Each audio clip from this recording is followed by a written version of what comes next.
Hello friends, মিঠুর পাকশালে আপনাদের সবাইকে স্বাগত। আজ আমি 1 কাপ সিমুই দিয়ে ভীষণই হেলদি একটা রেসিপি আপনাদের সাথে শেয়ার করছি। তো এই জন্য একটা পাত্রে নিয়ে নিয়েছি 1 কাপ পরিমাণে সিমুই। এখানে আমি রোস্টেড সিমুই নিয়েছি। এর সাথে দিয়ে দিলাম 1/2 কাপ পরিমাণে সুজি। ওই সাথে দিয়ে দিচ্ছি 1/2 কাপ পরিমাণে টক দই। তো এটা আমি বাড়িতে থাকা ফ্রেশ টক দই দিয়েছি। এরপর এটাকে মিশিয়ে নেব। তো চামচ করে প্রথমে সমস্ত কিছু খুব ভালো করে মিশিয়ে নিতে হবে, তারপর এটাকে কিছুক্ষণ জন্য রেস্টে রেখে দেব। তো বন্ধুরা, আজকের রেসিপিটা নামমাত্র তেলে রেডি হয়ে যাবে, একদমই তেল মশলা খুব বেশি লাগবে না এবং ভীষণ হেলদি এবং ভীষণ টেস্টি মতো এটা রেডি হবে। তো আজকের রেসিপিটা যদি ভালো লেগে থাকে তাহলে অবশ্যই একটু বন্ধুদের সাথে শেয়ার করে দেবেন এবং রেসিপি ভালো লাগলে একটা লাইক করতে ভুলবেন না। তো দেখুন, ওই সাথে দিয়ে দিলাম এখানে 1/4 কাপ পরিমাণে জল। জলটা দেওয়ার পর খুব ভালো করে মিশিয়ে নিচ্ছি। এখানে সিমুই এবং সুজি দুটোই অনেকটা পরিমাণে জল টেনে নেবে, সেই জন্য খুব ভালো করে এখানে দই ও জলের সাথে এটাকে মিশিয়ে নিচ্ছি। তারপর এটাকে রেস্টে রেখে দেবো প্রায় 10 মিনিটের জন্য। তো দেখুন, ক্রমাগত নাড়াচাড়া করতে করতে এটাকে মিশিয়ে নিচ্ছি। তো আজকের এই রেসিপিটা আপনারা সকালে ব্রেকফাস্টে বা টিফিনে বা বিকেলের দিকেও হালকা ফুলকা খিদে পেলে এটাকে ট্রাই করতে পারেন, খুবই ভালো লাগবে। তো দেখুন, এটাকে 10 মিনিট পর ঢাকাটা খুলে নিলাম। এরপর এখানে কিছু সবজি দিয়ে দিচ্ছি। তো সবজির মধ্যে প্রথমে অর্ধেকটা পরিমাণে গাজর গ্রেট করে দিয়েছি। ওই সাথে অর্ধেকটা পরিমাণে ক্যাপসিকাম ছোটো টুকরো করে কেটে নিয়েছি। ওই সাথেই দিলাম এখানে মিষ্টি আলু বা রাঙা আলু। রাঙা আলু এখানে একটা ছোটো সাইজের রাঙা আলু দিয়েছি গ্রেট করে। ওই সাথে দিয়ে দিলাম 1/2 টিস্পুন পরিমাণে গোটা জিরে এবং স্বাদ মতো লবণ।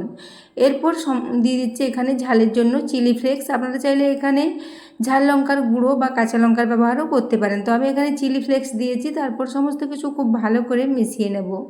তো মিশ্রণটা দেখুন অনেকটাই এখন ঘন হয়ে গেছে। দই ও জল দিয়ে যে রেস্টে রেখেছিলাম, তারপর এটা অনেকটাই জল টেনে শুকনো হয়ে গেছে। তো সেই জন্য এটাকে প্রথমে সবজি দেওয়ার পর খুব ভালো করে আগে মিশিয়ে নেব, তারপর কিছুক্ষণ আবারও অল্প পরিমাণে জল দিয়ে দিচ্ছি।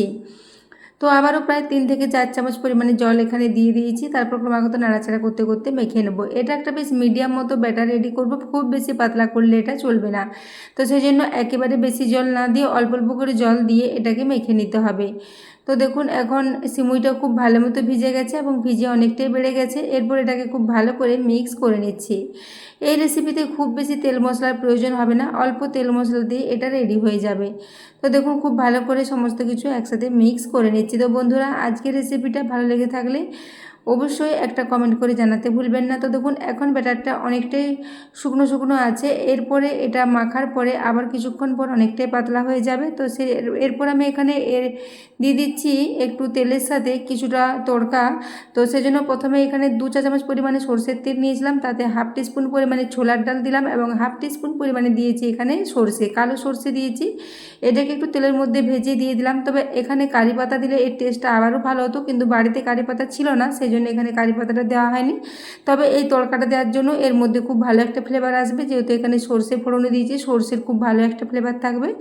তো দেখুন, আপনারা কারি পাতাটা কিন্তু অবশ্যই দেবেন, তাহলে টেস্টটা ভীষণই ভালো হবে। তো দেখুন, সব কিছু একসাথে মিশিয়ে নিচ্ছি। এটা মিক্স করার পর এখন অনেকটাই আবারও পাতলা হয়ে আসবে। যে পরিমাণ ঘন ছিল সেটা অনেকটাই পাতলা হয়ে আসবে। তো দেখুন, এটা মাখার সঙ্গে সঙ্গে অনেকটা পাতলা হয়ে এসেছে। সবজির সাথে লবণ দেওয়ার জন্য অনেকটা জল বেরিয়েছে। তাছাড়া এখানে 2 চামচ পরিমাণে তেল অ্যাড করা হয়েছে। তো দেখুন, ব্যাটারটা এখন আগের থেকে অনেকটাই পাতলা হয়েছে। তো এদিকে আমি নিয়ে নিচ্ছি ইডলি করার একটা স্ট্যান্ড, তাতে একটু করে তেল দিয়েছি। তেলটাকে একটু খুব ভালো করে ব্রাশ করে নিচ্ছি। এরকম ইডলি করার স্ট্যান্ড যদি বাড়িতে থাকে তাহলে সেটা ব্যবহার করে নেবেন, কিংবা ইডলি করার স্ট্যান্ড যদি না থাকে সেক্ষেত্রে আপনারা ছোটো ছোটো সাইজের বাটিতেও এটা তৈরি করে নিতে পারেন। একই রকমভাবে রেডি হয়ে যাবে। এরপর দেখুন, ব্যাটারটা নিয়ে নিয়েছি, তাতে দিয়ে দিলাম প্রায় 1/4 টিস্পুন পরিমাণে একটু বেকিং সোডা। বেকিং সোডাটা দেওয়ার পর খুব চটজলদি খুব ভালো করে এটার সাথে মিশিয়ে নেব। তবে বেকিং সোডার পরিবর্তে আপনারা একটা ইনো প্যাকেটের অর্ধেকটা পরিমাণে ইনো এখানে ব্যবহার করতে পারেন, সেটাও একই কাজ করবে। তো দেখুন, সব কিছু খুব ভালো করে মিক্স করে নিচ্ছি। তো ব্যাটারের কনসিস্টেন্সিটা দেখেই বুঝতে পারছেন, একটা বেশ মিডিয়াম মতো ব্যাটার এখানে রেডি হয়েছে। এরপর দেখুন, খুব ভালো করে সমস্ত কিছু মিশিয়ে নিয়েছি। তো দেখুন, সব শেষে ব্যাটারের কনসিস্টেন্সিটা একবার আপনাদের দেখিয়ে দিচ্ছি। ব্যাটারটা বুঝতেই পারছেন কতটা ঘন আছে, এরকম বেশ মিডিয়াম মতো ব্যাটার রেডি করে নিতে হবে।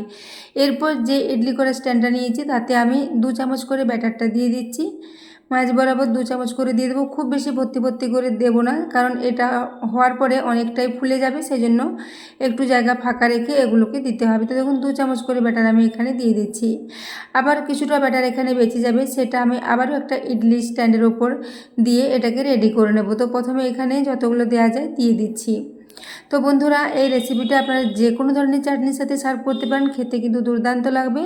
বাদামের চাটনি, নারকেলের চাটনি সব কিছুর সাথে ভালো লাগবে। এছাড়া এটাকে এমনিতে টক দইয়ের সাথেও সার্ভ করতে পারেন, সেটাও কিন্তু খেতে ভীষণই ভালো হবে। তো দেখুন এখন সব কিছু সমস্ত বাটিগুলোতে দিয়ে দিয়েছি।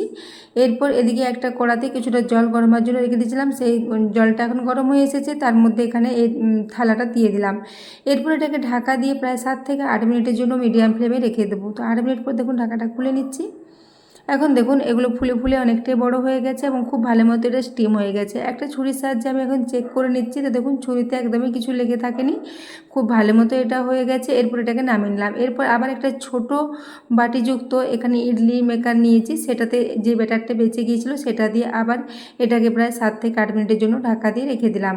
এদিকে আমি এগুলোকে ঠান্ডা হওয়ার জন্য রেখে দিয়েছিলাম। 5 মিনিট পরে এটাকে ঠান্ডা করে নেওয়ার পর এখন দেখিয়ে দিচ্ছি, দেখুন এটা কতটা নরম এবং কতটা জালিদার মতো রেডি হয়েছে। এগুলো দেখুন তেল দেওয়ার কারণে বাটি থেকে খুব সহজেই উঠে আসবে। এইভাবে সমস্ত ইডলিগুলোকে এখান থেকে আমি তুলে নিচ্ছি। তো বন্ধুরা, সিমুই দিয়ে এরকম ধরনের রেসিপি আপনারা হয়তো আগে বাড়িতে ট্রাই করেননি, অবশ্যই এটা একবার বাড়িতে ট্রাই করবেন, এটা কিন্তু খেতে ভীষণই ভালো হবে।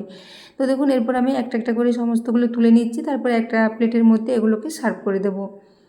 তো দেখতে পাচ্ছেন খুব সহজেই এগুলো উঠে এসেছে এবং ভীষণই ভালো মতো এটা রেডি হয়েছে। এরপর আমি একটা প্লেটের মধ্যে এগুলোকে নিয়ে সাজিয়ে নিচ্ছি। আমি তো এটাকে বাড়তে থাকা ফ্রেশ টক দইয়ের সাথে সার্ভ করেছিলাম, আপনারা চাইলে যে কোনো ধরনের চাটনির সাথে এটাকে সার্ভ করতে পারেন। তো এদিকে আমি যে ছোট বাটিযুক্ত থালাটাতে দিয়েছিলাম সেটাও এখন দেখুন হয়ে গেছে। এটাকেও আমি 7 মিনিট পর নামিয়ে নিয়েছি। তো এটাও খুব ভালো মতো স্টিম হয়ে গেছে। তো বন্ধুরা, আজকের রেসিপিটা কেমন লেগেছে কমেন্টে জানাতে ভুলবেন না, এবং রেসিপি ভালো লেগে থাকলে অবশ্যই চ্যানেলটি সাবস্ক্রাইব করে আমার পাশে থাকবেন। তো দেখুন এখানে একটা কেটে দেখিয়ে দিচ্ছি, দেখেই বুঝতে পারছেন কতটা জালিদার মতো এটা রেডি হয়েছে। ভীষণ স্পঞ্জি, ভীষণই জালিদার মতো এগুলো রেডি হয়েছে। তো বন্ধুরা, আজকের রেসিপিটা দেখার জন্য ধন্যবাদ।